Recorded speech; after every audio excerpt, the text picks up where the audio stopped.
Super day, family, super day. Read, remember, repeat.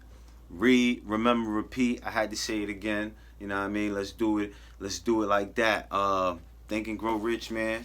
You know what I mean? We on chapter 7, almost about to finish it. Page 162. Shout out to Gym for Life. You know what I mean? Got my Gym for Life t-shirt on today. Feeling like I'm going to get a little pump in today. You know what I mean? Shit, man.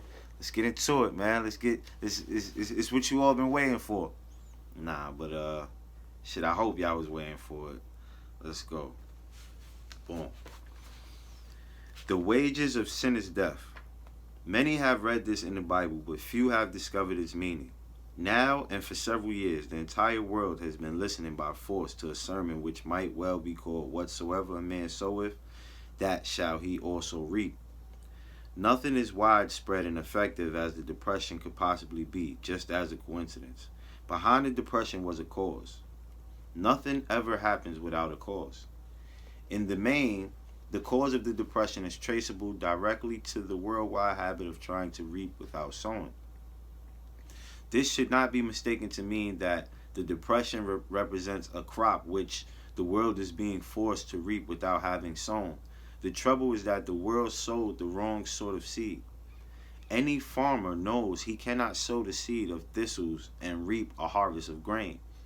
Beginning at the outbreak of the World War, the people of the world began to sow the seed of service inadequate in both quality and quantity.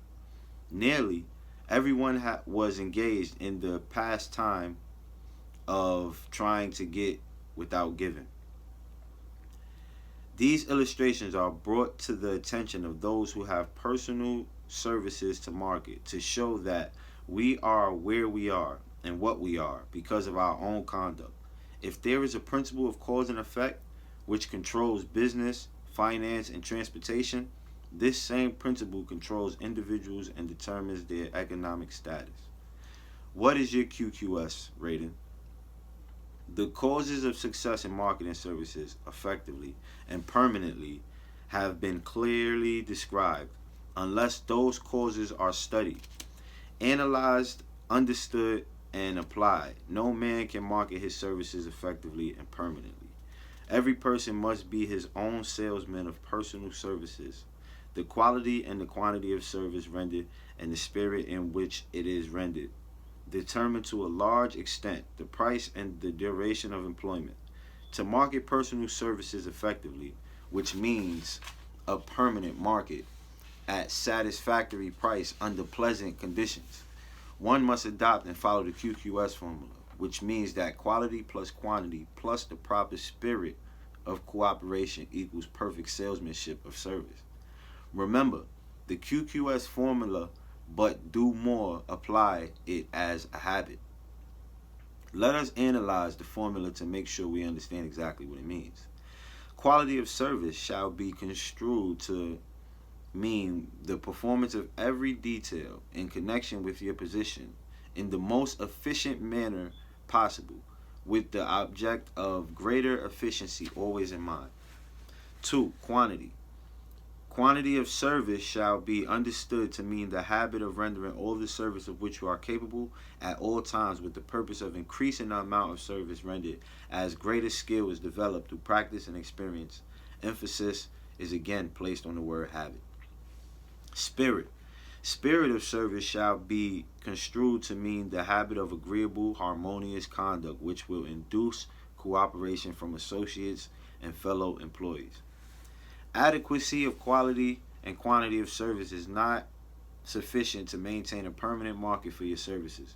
The conduct of the spirit in which you deliver service is a strong determining factor in connection with both the price you receive and the duration of employment. Andrew Carnegie stressed this point more than others in connection with his description of the factors which led to success in the marketing of personal services.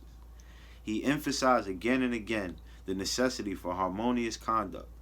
He stressed the fact that he would not retain any man, no matter how great a quantity or how efficient the quality of his work, unless he worked in a spirit of harmony. Mr. Carnegie insisted upon men being agreeable. To prove that he placed a high value upon this quality, he permitted many men who conformed to his standards to become very wealthy. Those who did not conform had to make room for others. The importance of a pleasing personality has been stressed because it is a factor which enables one to render service in the proper spirit.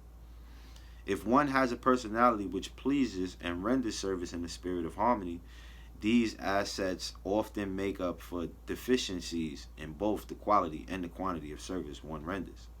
Nothing, however, can be successful substituted for pleasing conduct. The capital value of your services. The person whose income is derived entirely from the sale of personal services is no less a merchant than the man who sells commodities. And it might well be added, such a person is subject to exactly the same rules of conduct as the merchant who sells merchandise. This has been emphasized because the majority of people who live by the sale of personal services make the mistake of considering themselves free from the rules of conduct and the responsibilities attached to those who are engaged in marketing commodities. The new way of marketing services has practically forced both employer and employee into partnership alliances through which both take into consideration the rights of the third party, the public they serve. The day of the go-getter has passed. He has been supplanted by the go-giver. High-pressure methods in business finally blew the lid off. There will never be the need to put the lid back on because in the future, business will be conducted by methods that will require no pressure. The actual capital value of your brains may be determined by the amount of income you can produce. By marketing your services, a fair estimate of the capital value of your services may be made by multiplying your annual income by 16 and 2/3, as it is reasonable to estimate that your annual income represents 6% of your capital value. Money rents for 6% per annum. Money is worth no more than brains. It is often worth much less. Competent brains, if effectively marketed, represent a much more desirable form of capital than that which is required to conduct a business dealing in commodities, because brains are a form of capital which cannot be permanently depreciated through depressions, nor can this form of capital be stolen or spent. Moreover, the money which is essential for the conduct of business is as worthless as a sand dune until it has been mixed with efficient brains. The 30 major causes of failure. How many of these are holding you back? Life's greatest tragedy consists of men and women who earnestly try and fail. The tragedy lies in the overwhelmingly large majority of people who fail, as compared to the few who succeed. I have had the privilege of analyzing several thousand men and women, 98% of whom were classed as failures. There is something radically wrong with a civilization and a system of education which permits 98% of the people to go through life as failures. But I did not write this book for the purpose of moralizing on the rights and wrongs of the world.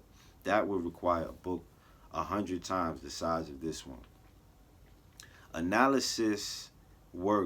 analysis work proved that there are 30 major reasons for failure and 13 major principles through which people accumulate fortunes.